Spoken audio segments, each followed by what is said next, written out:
대통령 체포영장 집행에 대해서 여러 가지 시나리오들이 나오고 있는데요. 2라운드가 이르면 오늘 펼쳐지게 될 경우 어떤 시나리오가 가능할지 저희가 정리를 해봤습니다. 먼저 첫 번째 키워드는요. 경호처 릴레이 체포입니다. 이 경호처를 대상으로 3차 저지선, 지난번보다 훨씬 더 두터워졌고 곳곳에는 또 철조망까지 두르고 있기 때문에 지금 대통령실 관저 인근이 요새화돼 있다. 지금 이런 말들이 나오고 있거든요. 그래서 공수처와 경찰이 그 체포영장 집행을 위해서 관저 인근을 찾을 때 맞닥뜨리게 되는 경호처 인력들을 하나하나, 그러니까 저지를 하게 된다면 한 명 한 명 다 체포를 해서 연행시키는 방안 등이 지금 거론되는 걸로 전해지고 있습니다. 네. 자, 2차 집행을 하게 됐을 때 벌어질 수 있는 상황들을 좀 예상해 볼 텐데요. 저희가 준비한 판넬 보면서 설명을 추가적으로 드리겠습니다. 자, 일단 지난번에는 1차 저지선에 버스가 한 대만 주차가 되어 있었습니다. 근데 지금 현재 한남동 공관구역에 가면 그 정문에는 버스가 지금 저희가 그래픽 표시한 것처럼 7대나 주차가 되어 있습니다. 그러니까 여기서부터 철저하게 지금 공수처와 경찰 체포 영장 집행하려 오는 사람들을 막아내겠다라는 것이고 철조망도 이렇게 설치가 되어 있습니다. 당연히 인간 바리케이트는 디포트 값으로 들어가 있습니다. 이게 만약에 뚫린다 하면 그 다음에 역시 마찬가지로 인간 바리케이트와 소형 전술 차량, 여기에는 이제 여러 가지 드론 같은 것들을 지금 무력화시킬 수 있는 그런 장치들도 장착이 되어 있다고 합니다. 그리고 대형 SUV가 주차가 되어 있으면서 여전히 차벽과 인간 띠가 지금 형성되어 있을 것으로 예상이 되고 있고요. 이 또한 뚫린다 한들 3차 저지선 역시 인간 바리케이트와 대형 SUV가 주차되어 있어서 여기 또한 철조망까지 지금 보시는 것처럼 철조망이 이렇게 되어 있죠. 관절을 철저하게 막아내겠다. 철저하게 막아내겠다. 어떻게든 절대 뚫리지 않겠다라는 게 경호처의 강력한 의지, 그걸 여기서 확인할 수 있습니다. 게다가 이런 것 때문에 경찰에서는 어떤 얘기까지 나오냐 하면 이걸 뚫기 위해서는 일반 경찰로서는 불가능하다. 그래서 경찰 특공대, 아주 고도의 훈련을 받은 경찰 특공대뿐만 아니라 필요하다면 지금 헬기까지 동원하겠다며 여러 가지 목소리들이 나오고 있는데, 일단 저희가 첫 번째 시나리오는 앞서 최지연 앵커가 보여드렸듯이 이 인간띠 이런 사람들을 일일이 하나씩 체포를 해가면서 진격해 보겠다라는 건데요. 그럴 경우에 시간이 너무 많이 걸릴 수도 있습니다. 송영 변호사님, 그게 가능할까요? 어떻습니까? 글쎄요. 현실적으로 어떤 방식으로 집행할지는 지금 우리무중인데, 다만 지난번에 120명 정도의 인력이 동원됐는데도 결국에는 체포에는 실패한 것 아니겠습니까? 네. 그렇다면 인력이 더 많이 동원되고 어떤 특수한 장비도 동원할 가능성이 있다는 것 정도는 합리적인 추론이 가능할 것 같습니다. 그런데 이제 말처럼 한 명씩 끌어내는 상황이 되면은 경호처는 어쨌든 무장된 인력들 아니겠습니까? 그러다 그렇습니다. 보면 이제 유혈 충돌 사태도 벌어질 수 있고 대단히 불미스러운 상황이 펼쳐질 수 있기 때문에 어떤 최대한 직접적인 충돌이 없는 방법으로 좀 지혜로운 그 체포영장 집행에 나서는 것이 좋지 않을까, 그렇게 생각해 봅니다. 자, 순차적 체포 과정에서 장기전을 염두에 두고 있다는 현직 경찰의 목소리도 있습니다. 직접 들어보시죠.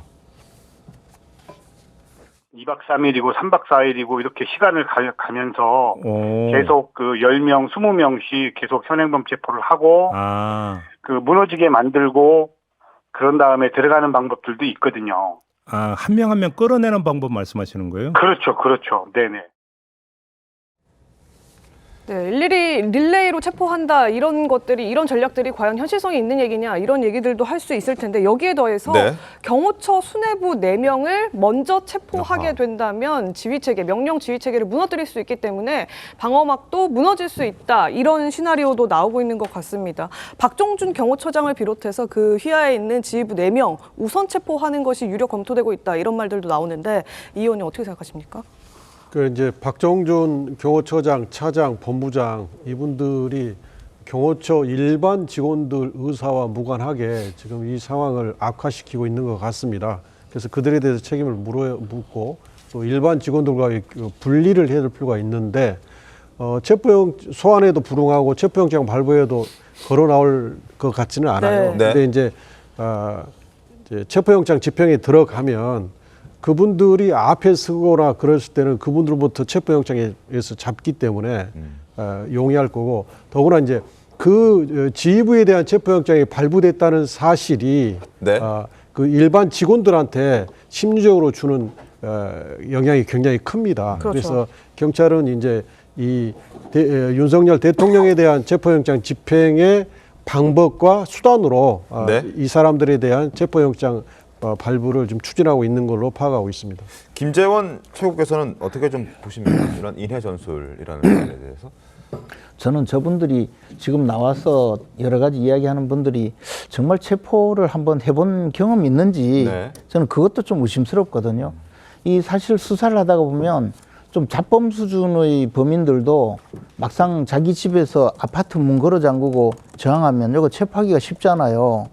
그것을 지금 이 정도의 많은 인력과 장비와 그리고 특별히 훈련된 경호관들을 하나씩 끌어내겠다. 또 현장 지리적인 그 상황도 제대로 모르면서 마구 떠들고 네. 심지어는 대통령 경호구역에 헬기 띄우겠다 이런 식의 이야기 하는데 너무 황당한 이야기를 하고 있습니다. 첫째 하나는요. 이게 대통령 관저 자체가 그렇게 넓은 구역이 아니거든요. 네. 그리고 관저에 진입하기 위해서 들어가야 되는 길이 아주 좁은 그 골목길 수준의 차가 뭐 2대 지나가는 그 정도 수준의 길이고 거기에 차벽을 쌓으면요. 한꺼번에 뭐 1000여 명이 들어가서 상대편에 있는 한 100여 명을 끌어내는 그런 체포작전이 불가능합니다. 네. 그리고 또 하나는 경호관들도 일부가 특별사법경찰관들이에요. 그래서 경호구역을 지정하고 거기에 진입해서 경호 활동을 하고 있는 경호관에게 손을 대면 네. 그 자체로 또 공무집행 방해로 체포를 할 수가 있어요. 그리고 무기 사용도 대통령 경호법에 허용이 되어 있거든요. 그러면 이것이 지금 굉장히 불상사가 일어날 수도 있고 더 나아가서 이런 과정이 과연 국가적으로 바람직하나 이것도 생각을 해야 되는데 무슨 작전하듯이 대통령 체포가 모든 목적인 양 이렇게 해서는 안 된다는 거죠. 만약에 이제 체포를 어떻게든 영장 집행을 하려고 하는 공수처나 경찰 입장에서는 만약에 완강하게 그렇게 방어를 한다면 그 다음에 쓸 수 있는 전략은 전술은 어떤 게 저는 이게 본질로 돌아가야 된다고 봅니다. 체포라는 것은 지금 목적이 아니라 수사를 하기 위한 수단이거든요. 근데 출석을 요구하니 출석하지 않는다. 그래서 체포를 하겠다는 거 아니겠어요? 만약에 체포를 했다 하더라도 결론은 그 과거에 한명수 전 총리나 지난번에 조국 대표나 이런 분들 그 수사기관에 가서 묵비권 행사했다는 거거든요. 그러면 사실 체포해 와도 수사에는 별다른 차이가 없어요. 네. 그런데 출석하지 않는다. 그러면 예를 들어 구속영장을 청구하고 구속영장을 청구해도 체포 구속을 만약에 성공하지 못했다면 과거에 다 그렇게 했지 않습니까? 정치인들에 대해서 불구속 재판에 넘겨서 실체적 진실 관계를 파악한 적이 있거든요. 네. 이것을 지금 기관 간의 어떤 그 자존심 싸움 또는 야당에서 체포를 무조건 해라, 뭐 총 맞더라도 들어가라 하니까 그에 응해서 지금 경찰이나 공수처가 반드시 체포하고 말겠다 이런 식으로 끌고 가는 것 자체가 잘못이라는 거죠. 그리고 네. 그 과정에서 만약에 약간의 불상사라도 일어나면 이거는 정말 씻을 수 없는 큰 문제가 벌어지거든요. 저는 빨리 이 사건에 대해서 물론 체포 시도를 해야 되겠지만 이렇게 극단적으로 나오는 국가기관 간의 여러 가지 행위는 정말 알겠습니다. 잘못되고 앞으로 이렇게 나선 분들도 결국에는 반드시 처벌을 받아야 된다고 생각합니다. 알겠습니다. 어쨌든 지금 모든 게 비정상적으로 흘러가고 있는 이 상황에서 그래도 정도를 좀 지키면서 정상 절차대로 하자. 너무 급하게 하지 않았으면 좋겠다. 뭐 이런 의견을 좀 주셨다라고 생각하겠습니다. 두 번째 시나리오도 열어보죠. 자, 바로 두 번째 시나리오는 경찰 특공대 투입입니다. 릴레이 체포가 불가능하다면 특공대를 투입해서라도 어떻게든 체포를 하겠다는 게 경찰 그리고 공수처의 의지인 것 같습니다. 이 부분은 이제 여러 걱정들이 나오는 게 물리적 충돌이 여기에서 발생할 수 있기 때문에 그것 때문에 또 걱정스럽긴 합니다. 어떻습니까, 강성희 평론가님? 근데요. 그러니까 뭐 우리 김재원 최고께서 말씀하신 것도 일리가 있으신데 저는 1차적으로 이런 상황을 만든 대통령이 잘못한 거예요. 그리고 두 번째로 여기에 대해서 대통령 지키겠다고 나선 국민의힘 40명의 현역 의원들이 저는 2차적으로 잘못한 것이고요. 3차적으로 경호처가 지휘부가 잘못한 거죠. 대통령의 신체를 본인들에게 경호하라고 한 거지 대통령의 심기까지 경호하라고 한 거 아니에요. 경호법에 어느 경호법에도 그런 말 안 나와 있고 만약에 대통령을 체포한다고 해도 뭐 수사에 대해서 협조 안 하면 무의미하기 때문에 그냥 불구속 기소한다. 이것은 대한민국의 공권력이 어떤 불의에 저항하지 못하고 무릎을 꿇는 그런 걸 의미하기 때문에 모든 공권력을 동원해서라도 반드시 체포하는 것이 국민들의 바람이고요. 그런 차원에서 접근을 한다면 아니 그 김용현 전 국방부 장관도 그랬잖아요. 중과 부족이라고. 네. 뭐 제가 뭐 전문가가 아니니까 뭐 전략을 이렇게 한다 저렇게 한다 하지만 이미 많은 언론에 많은 전문가들이 체포할 수 있는 방법에 대해서 다 말을 하고 있고요. 저는 이 체포를 할 때 인질을 구출한다고 생각을 하고 해야 됩니다. 대통령이 지금 인질에 잡혀 있었기 때문에 안전하게 구출을 한다고 생각을 하면 된다고 생각을 해요.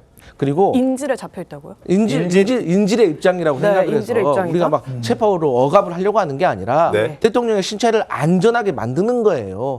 그렇기 때문에 경호처도 사실 경호가 필요 없는 거거든요. 그리고 아니 뭐 경찰 특공대가 뭐 물론 경호처에 계신 경호관들도 무술로 단련이 돼 있겠지만 사실 경찰 특공대도 이해 못지 않는 거예요. 그렇기 때문에 누가 더 뭐 무력적인 어떤 우위에 서 있냐 이게 중요한 게 아니라 결과적으로는 저는 이거 시간과 인력의 싸움인 것 같아요. 그렇기 때문에 저는 이런 말을 하고 있는 자체가 저는 참 안타까운데 그래도 저는 대통령께서 빨리 좀 결단을 내려주셨으면 좋겠습니다. 아니 제가 그 말씀에 한 말씀만 드리면요.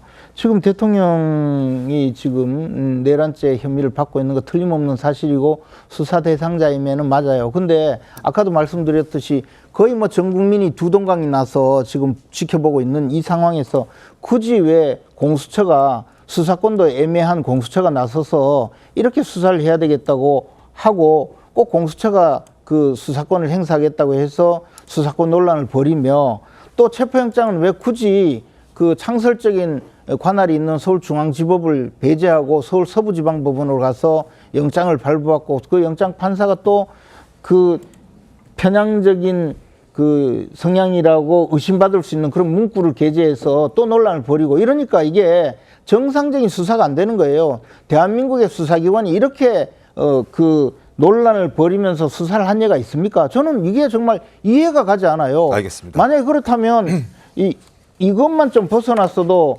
변호인 측에서 수사권 없는 수사라느니 또는 무효인 영장이라느니 그렇게 이야기하지는 않지 않겠어요? 상대가 어쨌든 대한민국의 대통령이에요. 그런데 왜 굳이 이렇게 일을 벌여서 논란을 제기하고 그러니까 대통령 경호처장도 그러잖아요. 논란이 있는 영장 집행에 대해서는 절대로 경호를 포기할 수 없다는 거 아니에요. 저게 근데 이제 이제 제가 한 말씀 드리겠습니다. 또 법리 논쟁을 아무리 벌여도 상관이 아니, 없는 거 이거는 해결이 안 되잖아요. 저한테- 그러면 굳이 왜 이런 일을 알겠습니다. 벌이느냐는 김재원 거죠. 최고님 알겠습니다. 예, 뭐 이건태 의원 공- 짧게. 예. 공수처에 수사권이 없다. 왜 서부지법에 영장을 청구했느냐. 서부지법 판사는 왜 영장에 형소법 110조, 111조를 제외한다고 했느냐. 여기에 대해서는 이미 윤석열 피의자 측에서 이의신청을 했을 때 법원에서 다시 판단을 했어요. 수사권도 있고 서부의 관할권도 있고 그 기재한 것도 다 적법하다고 판단을 했고 법원 행정처에서도 그건 또 적법한 거다고 판단을 했습니다. 법원이 이렇게까지나 판단을 했는데 그것이 불법이라고 주장하면 결국 법 위에 군림하겠다. 법 앞에 평등 대통령은 지키지 않아도 된다. 알겠습니다. 이런 주장하고 네. 똑같은 겁니다. 이건 대원 어쨌든 지금 이건 저희가 아니고. 이야기하고자 하는 것은 사실 여러 가지 논란이 있었죠. 체포영장을 발부받는 과정에서 왜 중앙지법이 아니라 서부지법에서 했느냐 논란이 있지만 지금은 그런 단계는 이미 발부가 됐기 때문에 이걸 과연 어떻게 집행할 것이냐의 부분에 저희가 좀 더 집중을 해보도록 하겠습니다. 그런 차원에서 여러 가지 저희가 시나리오를 보여드리고 있고 예상을 해보고 있고 전망을 하고 있는 그런 상황입니다. 자, 많은 인력이 투입되는 또 장기간 걸릴 수 있는 체포 집행보다는 조금이라도 빠르게 하기 위해서 지금 경찰은 특공대 투입을 지금 검토하고 있다고 전해지고 있고 이것 때문에 지금 충돌이 발생할 수도 있다. 이런 가능성이 좀 높아지고 있는 건 아니겠습니까? 네, 실제 이 충돌 가능성에 더해서 각종, 그러니까 경찰과 경호처가 각각 소지하고 있는 장비들이 또 무력화할 수 있는 가능성이 있기 때문에 이 부분에 대한 논란도 점점 불거지고 있는 상황입니다. 네. 저희가 화면 하나 준비했는데요. 지금 동원 가능한 전력이 경찰과 경호처 각각 어떻게 되느냐입니다. 경찰의 경우에는 드론과 장갑차, 또 특수 레커차, 개인 화기까지도 소지를 할 수 있다라고 하고요. 경호처도 마찬가지로 재민건, 그러니까 드론 전파를 교란시킬 수 있는 재민건과 소형 무인기 탐지 레이더, 다목적 소형 전술 차량, 그리고 마찬가지로 개인 화기를 소지할 수 있습니다. 어제 지난번 1차 영장 집행 때 공수처장이 했던 이야기가 유혈 사태를 다소 우려했기 때문에 결국에는 관저로 진입하지 못했다라는 취지로 설명을 하기도 했었습니다. 아마 조금 더 이제 공세가 강화되고 충돌이 강화된다면 실제 이런 화기들을 사용할 수도 네. 있는 것 아니냐, 물리적 충돌이 정말 현실화되는 것 아니냐, 이런 우려들이 지금 나오고 있는 건데 송영 대변인님 어떻게 보십니까?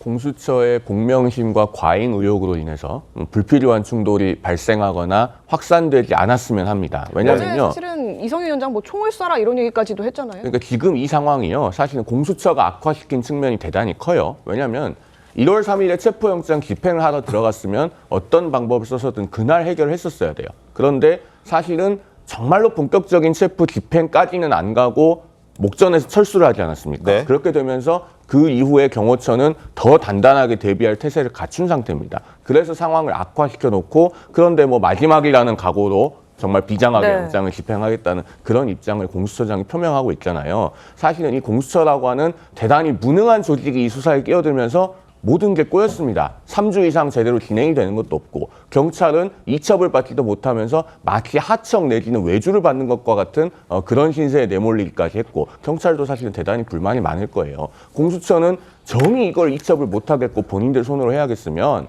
모든 일체의 진행은 경찰한테 맡기고 공수처 검사는 그냥 따라가서 마지막에 미란다 원칙 낭독만 하십시오. 제가 봤을 때는 공수처가 그 이상 뭔가 할 수 있는 일은 그 역량이 안 돼서 없는 것 같습니다. 알겠습니다. 근데 지금 나오고 있는 여러 가지 장비들이 있지 않습니까? 네. 그리고 앞에 경찰 특공대 이런 분들이 들어가서 이 작전을 해서 경호관들을 전부 끌어내고 무장해제시키고 장비도 제거하고 이럴 수 있는 그 구역이 안 됩니다. 첫째 하나는 이게 지금 생각하는 것은 무슨 광장에서 경호관 500명, 경찰 특공대 1000명 이렇게 붙는 그런 싸움이 아니거든요. 네네. 굉장히 협소한 구역에서 길쭉하게 한 100여 미터 들어가서 마지막에 관저가 있고 하는 그런 구역이고 그럼 그 옆으로 진입할 수 있느냐? 그쪽은 또 일반 민가고 네. 또 외국 공관도 있고 군 시설들도 있어요. 그런데 거기서 지금 이 골목에 들어가서 사람들 끌어내온다 할 때 상대방도 고도로 훈련된 경호관들이고 앞에서도 말씀드렸다시피 그분들도 사법경찰관이 있어요. 사법경찰관이 있어서 경호관에게 손을 댈 때는 체포하려고 할 거예요. 그럼 양자간에 서로 체포를 하면 나중에 법적 효력은 다시 법원에 가서 따져야 되지. 이것이 일방적으로 한쪽은 사법권이 있고 저쪽은 가만히 버티다가 끌려 나오는 이런 상황이 아니란 말이에요. 근데 지금 체포를 해보지도 않은 사람이 지휘를 한답시고 공수처장으로 있다가 보니까 자꾸 이런 시나리오가 나오는데 그건 네네. 불가능한 상황입니다. 알겠습니다. 네, 제가 조금 전에 경호처가 특별사법경찰관 일부 지정되어 있는 건 맞는데요. 그것은 경호 관련해서 경호하는데 경호관 손대면 당연히 체포 대상이죠. 법원의 영장 집행을 방해하는데 수사권을 쓰라는 게 아닙니다. 네, 알겠습니다. 그리고 그 특별사법경찰관에 대해서는 중앙지방검찰청의 검사가 수사지휘할 수 있습니다. 그걸 너무 확대하면 경호처 직원들이 오해할 수 있어요. 오해하는 것은 또 다른 공무집행 방해를 유인할 수 있기 때문에 이건 굉장히 중요한 문제입니다. 네, 제가 조금 전에 이성윤 의원이 총을 쏘라고 했다 이런 취지로 말씀드렸는데 경호처가 총을 쏜다면 맞을 각오로 당당하게 결기 있게 임해달라 이런 취지의 발언이었다는 점 다시 설명드리겠습니다.